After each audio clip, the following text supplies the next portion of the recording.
कक्षा 10 में पढ़ने वाले दो छात्र जिनकी उम्र लगभग 15 साल के आसपास रही होगी। एक छात्र का होमवर्क पूरा था और दूसरे का पूरा नहीं था। जिसका होमवर्क पूरा नहीं था उसने दूसरे छात्र से कहा कि मुझे अपनी कॉपी दे दो, मुझे होमवर्क पूरा करना है। बस इसी बात को देखते हुए मना कर दिया और जैसे ही कॉपी देने से मना किया है तो दोनों के बीच में तनातनी शुरू हो जाती है। तनातनी कुछ इस तरह से बढ़ती है कि ये बात अब स्कूल से निकल के पूरे शहर में पहुंच जाती है और शहर में जहां भी भीड़ को कुछ दुकानें मिल रही थी तो उन्हें बंद करा रहे थे। साथ ही कुछ ऐसी गाड़ियां जो रोड के किनारे खड़ी हुई थी उसमें देख ही नहीं रहे थे कि इसका मालिक है कौन। बस जिसको चाहा उसमें आग लगाना शुरू कर देते हैं। देखते ही देखते पूरा बाजार बंद हो जाता है। जो उस शहर में पर्यटक आते थे घूमने के लिए वो फिलहाल के लिए रुक जाते हैं और जो मौके पर रुके हुए थे वो शहर छोड़ के चले जाते हैं। दो छात्रों से शुरू होता है ये झगड़ा और लगभग पूरे शहर को 20 करोड़ रुपए से ज्यादा का नुकसान हो जाता है। अब चाहे डीएम हो, एसएसपी हो, आईजी हो, डीआईजी हो या डीजीपी हो या प्रदेश के मुख्यमंत्री हो, सबके सबको बस एक ही बात कहनी पड़ती है कि आप शांत हो जाओ। इस मामले की उचित कार्रवाई की जा रही है और जांच कर रहे हैं। जिसकी जो भी दोषी होगा उसे किसी भी कीमत पर बख्शा नहीं जाएगा। लेकिन लोग शांत होने का नाम नहीं ले रहे थे। लोगों के दिमाग में था कि इसमें बड़ी से बड़ी कार्रवाई होनी चाहिए, लेकिन कार्रवाई के लिए कुछ वक्त लगता है और वो वक्त शायद शासन प्रशासन मांगने की कोशिश कर रहा था और भीड़ अपना काम करना शुरू कर देती है। भीड़ ये देखते ही नहीं है कि नुकसान खुद का भी हो रहा है या किसी और का भी हो रहा है। आदाब, नमस्कार, सत श्री अकाल। मैं उस्मान सैफी। आज की जो सच्ची घटना मैं आपको सुनाने जा रहा हूँ, ये सच्ची घटना है राजस्थान प्रदेश का एक जिला है उदयपुर और उदयपुर जिले का एक थाना लगता है सूरजपोल। सूरजपोल थाना क्षेत्र के इलाके में एक विद्यालय आता है जिसका नाम है राजकीय उच्च माध्यमिक विद्यालय भटियानी चौहट्टा। दरअसल बात कर रहा हूँ 16 अगस्त 2024 की सुबह लगभग 10 बजे के आसपास का वक्त रहा होगा, जब बच्चों के लंच का वक्त था। बच्चे अपने अपने बैग से लंच निकालकर खाने की तैयारी में जुटे हुए थे। तभी एक स्टूडेंट जो मुख्य गेट होता है वहां की तरफ जाता है और जेब में उसके कुछ रखा हुआ था। जैसे ही जा रहा था तो पीछे से एक स्टूडेंट और उसके पीछे पीछे आ जाता है और जैसे वो स्टूडेंट आता है तो दोनों के बीच में कुछ कहासुनी होती है।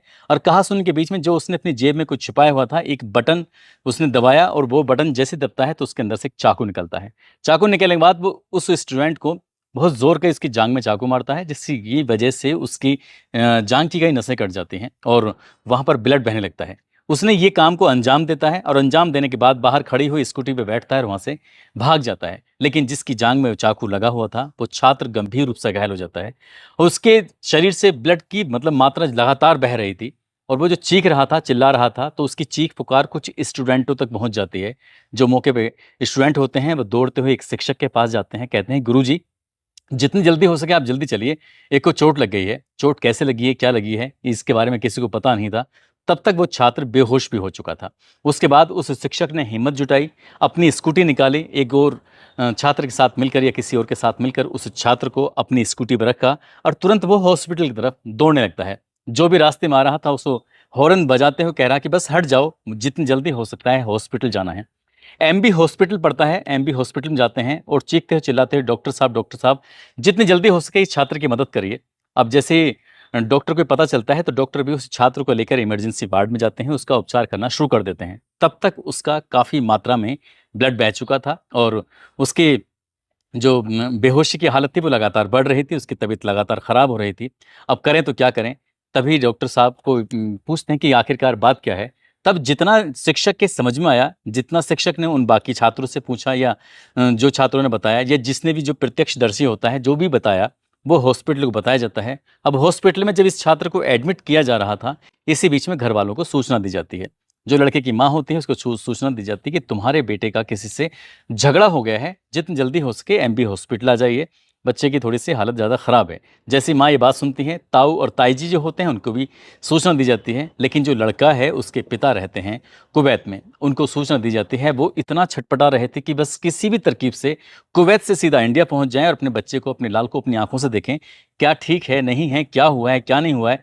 हज़ारों करोड़ों सवाल उस पिता के मन में, जहन में घूम रहे थे। बस एयरपोर्ट के बार बार चक्कर लगाने की कोशिश करना शुरू कर देते हैं कि जितनी जल्दी हो सके कोई भी हवाई जहाज जो इंडिया जाता हो मुझे बिठा के ले जाए। एक तरफ पिता जद्दोजहद कर रहा है, माँ, ताऊ जी, ताई जी सब परेशान हो जाते हैं। वो हॉस्पिटल पहुंचते हैं और शहर में एक अफवाह फैल जाती है। अफवाह ये फैल जाती है कि एक विद्यालय है, विद्यालय के अंदर जो छात्र हैं दोनों अलग अलग समुदाय के हैं और इन दोनों अलग अलग समुदाय के होने की वजह से एक विशेष समुदाय के लड़के ने दूसरे छात्र को चाकू मार दिया है, जिससे क्या उसकी हालत बहुत ज़्यादा सीरियस हो गई है। जैसे ये सूचना पूरे शहर में आग की तरह फैल जाती है, अब बड़ी संख्या में 16 तारीख की ही बात थी, बड़ी संख्या में जो लोग थे वो हॉस्पिटल में जमा होना शुरू हो जाते हैं और हॉस्पिटल में जमा होने के बाद वहाँ पर हंगामा शुरू हो जाता है, प्रदर्शन शुरू हो जाता है। देखते ही देखते सूचना पुलिस तक पहुँच जाती है, पुलिस भी मौके पर आती है।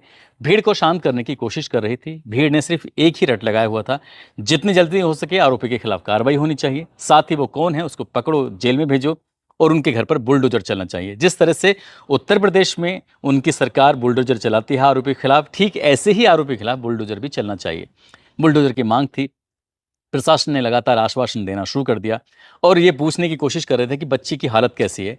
बच्चे की हालत में वो स्थिर बनी हुई थी, सुधार की ओर थोड़ा थोड़ा थोड़ा प्रयास किया जा रहा था, क्योंकि ज़्यादा ज़ोर से जो लगी थी, बताया जाता है कि उसकी नसें जो कट गई थी, उसकी वजह से बच्चा थोड़ा सा, उसकी हालत ज़्यादा ख़राब थी। लेकिन भीड़ का गुस्सा लगातार बढ़ने लगता है। अभी तक ये हॉस्पिटल में लोग थे, बात हॉस्पिटल तक नहीं थी बल्कि बात पूरे शहर में फैल ही चुकी थी। अब हर कोई ये जानना चाहता था कि आखिरकार आगे क्या होने वाला है, क्योंकि मामला अब दो समुदाय से जो जुड़ गया था। अब जो बुलडोजर की मांग थी, एक तरफ बुलडोजर की मांग सुनने के बाद जो नगर पालिका होती है या नगर निगम जो उदयपुर की लगती है, उसने अपनी कार्रवाई करना शुरू कर दिया। वन विभाग की टीम भी लग जाती है और देखने के लिए कि आखिरकार बुलडोजर कहाँ चलाया जाए, किस हिस्से में चलाया जाए। तो बुलडोजर की जब तैयारी शुरू हो जाती है, साथ ही जो शहर के लोग होते हैं वो शहर में निकल जाते हैं और अलग अलग इलाके, चाहे वो चेतक सर्कल हो या फिर हाथी पोल हो, अश्वनी बाजार हो, घंटाघर हो, जहाँ जा रहे थे वहाँ जा जाकर लोगों से कह रहे थे कि दुकानें बंद करो। अब दुकानें बंद करने की जो बात कर रहे थे, लोग दुकानें बंद करना शुरू कर देते हैं। साथ ही भीड़ इतनी ज़्यादा उग्र हो जाती है, देर शाम होते होते 4 साढ़े 4 बजे के आसपास का वाकया रहा होगा। और सड़क के किनारे जो वाहन खड़े हुए थे, वो वाहन किसका है, किस समुदाय का है, उसका मालिक कौन है, किसी को इस बात से कोई मतलब नहीं था। बस गए जा उसके अंदर कोई ज्वलनशील पदार्थ डाला, आग लगाई और वाहनों को आग के हवाले करना शुरू कर देते हैं। देखते ही देखते दर्जनों वाहनों में आग लग जाती है और पूरे सोशल मीडिया पर यह मामला बहुत तेजी के साथ वायरल होना शुरू हो जाता है। उदयपुर की जो अब ये आग थी, वो सिर्फ उदयपुर में ही तक सीमित नहीं थी, बल्कि पूरे राजस्थान, पूरे देश भर में आग की तरह फैल जाती है। एक तरफ पश्चिम बंगाल की राजधानी कलकत्ता में ट्रेनी डॉक्टर के साथ जो रेप और उसके बाद हत्या कर दी जाती है, लोग उस घटना के बारे में जानने की कोशिश कर रहे थे कि आखिरकार क्या है। दूसरी तरफ उदयपुर में इस तरह की जब आग लग जाती है, तो हर किसी के दिमाग में, जहन में एक ही तरह का सवाल था, आखिरकार बात क्या थी, क्या हुआ। तब लोगों ने जब जानने की कोशिश की तो पता चलता है कि दो छात्रों के बीच में झगड़ा था जो कक्षा 10 में पढ़ने वाले होते हैं। एक छात्र का होमवर्क पूरा था, दूसरे का पूरा नहीं था। जिसका पूरा नहीं था और जिसका पूरा था उससे कॉपी मांग रहा था। कॉपी देने में आनाकानी हो जाती है, तो इसी बात पर कहासुनी शुरू हो जाती है। कहासुनी कुछ इतनी हो जाती है कि दोनों एक दूसरे के बैकग्राउंड में झांक कर देखने की कोशिश करने लगते हैं, एक दूसरे पर छींटाकसी करना शुरू कर देते हैं। बताया जाता है कि उन्होंने उनके माँ बाप, परिवार के या फिर कुछ ऐसी धार्मिक बातों का इस्तेमाल किया जिसकी वजह से दोनों के अंदर गुस्सा बढ़ जाता है। और जिस लड़के ने होमवर्क पूरा करने की बात कही थी, कॉपी मांगी थी, उस लड़के को थोड़ा ज़्यादा गुस्सा आ जाता है। उसने अपने ही मोहल्ले में कुछ ऐसे असामाजिक तत्व रहते थे, उनमें से किसी से उसका झगड़ा भी था। एक दिन मेले में जाता है और 400 रुपये का बटन दबाने वाला चाकू खरीद लेता है। उसे बदला लेना था अपने उस दुश्मन से जो उसके मोहल्ले में रहता था। लेकिन जैसे ही स्कूल में झगड़ा होता है अपनी ही क्लास के सहपाठी से, तो उस चाकू को अपने दुश्मन के लिए तो इस्तेमाल किया नहीं और बैग में रख के सीधा स्कूल में आ जाता है। और वहां आने के बाद फिर मौके की तलाश में था और वो मौका मिलता है उसको 16 अगस्त 2024 की सुबह, जब लंच का वक्त हो रहा था, जब क्लास में बच्चे को कहा कि अपने अपना खाना आप खा सकते हैं। तभी उसने शायद इशारा किया या उसको देखकर वो दूसरा छात्र पीछे पीछे आता है और वो मुख्य गेट पे आने के बाद उनमें कहासुनी होती है और यही मौका पाती है वो उसको चाकू इतनी तेजी के साथ मारता है, इतनी जोर से मारता है कि उस लड़के की चीखें निकलने लगती हैं, उसकी हालत बहुत ज़्यादा बिगड़ने लगती है। इधर तो शहर में आग लगने लगती है और फिर डीएम हो, एसएसपी हो, आईजी, डीआईजी, बड़े बड़े अधिकारी, नेता, सब के सब लोग पूरे शहर को शांत करने की कोशिश में लग जाते हैं कि अब शांत हो जाइए, हम कार्रवाई कर रहे हैं। लोगों से अपील की जाती है, शहर के संभ्रांत लोगों को भी सामने लाया जाता है कि कहा जाता है कि आप अपील करिए कि किसी भी तरह का कोई विवाद ना हो, कोई बवाल ना हो। ठीक अगला दिन यानी कि 17 अगस्त 2024 आता है और वन विभाग की टीम और नगर पालिका, ये नगर निगम की जो टीम होती है, वो उस छात्र के घर के बाहर नोटिस चस्पा कर देते हैं और कहते हैं कि ये जो मकान बना हुआ है वो अवैध रूप से बना हुआ है, इसलिए जितनी जल्दी हो सके इस मकान को खाली कर दीजिए, नहीं तो फिर हम बुलडोजर चलाएंगे। बुलडोजर चलने का आदेश हो जाता है और उसके बाद एक वक्त आता है दोपहर में, 17 अगस्त 2024 के दोपहर में बुलडोजर लेके पूरी टीम पहुंच जाती है और देखते देखते एक दो दीवारें गिराती है और कुछ ही घंटों में वो पूरा घर तहस नहस हो जाता है। जमींदोज हो जाता है। और जब जमींदोज होता है तो उसके बाद शहर की बहुत बड़ी संख्या में लोगों ने तसल्ली की कि हाँ, जैसे उत्तर प्रदेश की सरकार इस तरह से कार्रवाई करती है, राजस्थान की सरकार ने भी कार्रवाई की और उन्हें सबक सिखा दिया गया है, जिन्होंने भी इस तरह की, जिस लड़के ने घटना को अंजाम दिया है। पुलिस ने उस लड़के को भी, उसके पिताजी को भी हिरासत में लिया और हिरासत में लेकर अपनी कार्रवाई पूछताछ करना शुरू कर देते हैं। पुलिस की जांच में भी यही आता है कि होमवर्क को लेकर झगड़ा हुआ था, बात यहां तक पहुंच जाती है। लेकिन सोशल मीडिया पर एक बात और चलने लगती है कि जो लड़का होता है, उसके पिता और उसकी माँ, उसकी बहन, ये चारों पांचों जो लोग होते हैं, ये उस मकान में, किराए के मकान में रह रहे थे, यानी कि उनका अपना खुद का मकान नहीं था, वो उसके मकान के मालिक नहीं थे।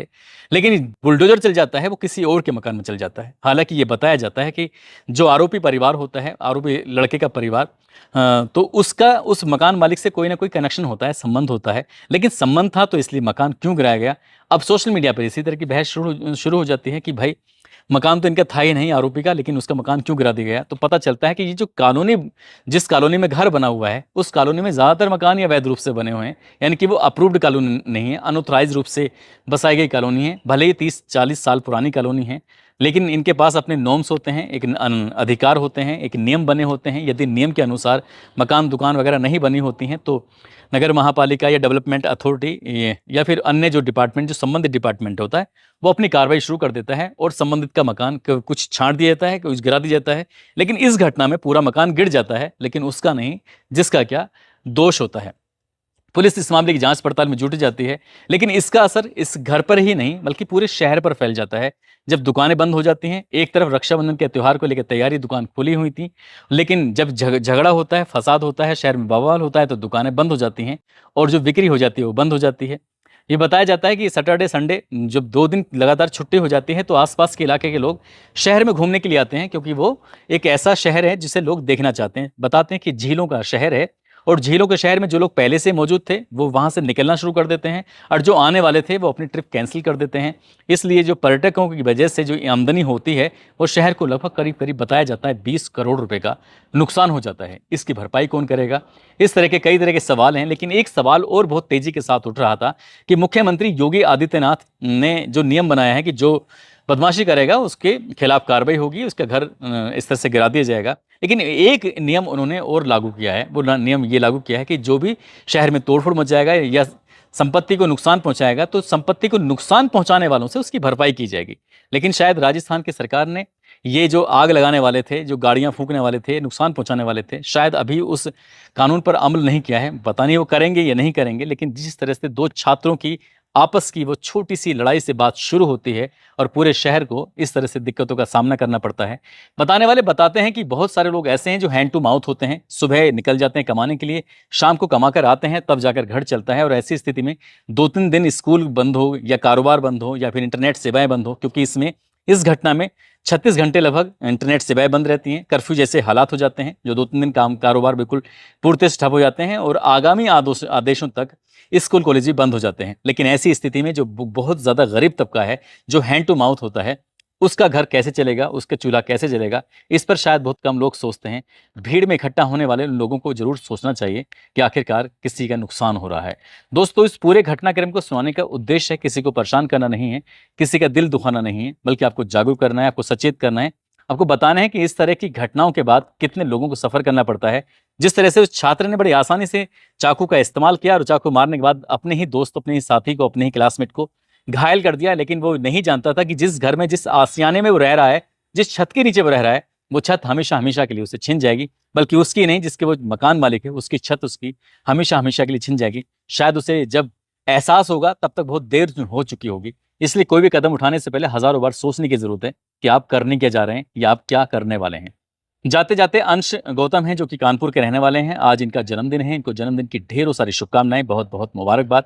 साथ ही सुल्तानपुर के रहने वाले हैं मोहम्मद सैफ और उनकी बीवी हैं निशा फरहीन। आज इनकी शादी की सालगिरह है, इनको शादी की सालगिरह की बहुत बहुत शुभकामनाएं, बहुत बहुत मुबारकबाद। साथ ही कुछ लोगों ने नाम लेने की अपील की है, जिसमें अश्वनी शर्मा, बबीता पुष्कर, आरिफ खान, मुश्ताक खान, महफूज खान, सोहेल खान, पिंकी राजवंशी, गुड्डू मौर्य, मुदित कुमार, राधा सिंह, आरती जाधव, खुशबू कुमारी, शीतल, सुनीता कुमारी, खुशी रानी, खालिद सैफी, ईशू सोनी, गुफरान खान, रिचा कुमारी, मोहम्मद तंजीफ आलम, मोहम्मद सलीम, अनीस खान, फुरकान अहमद। आप सब लोग अपना ख्याल रखें, सुरक्षित रहें। जय हिंद। जय भारत।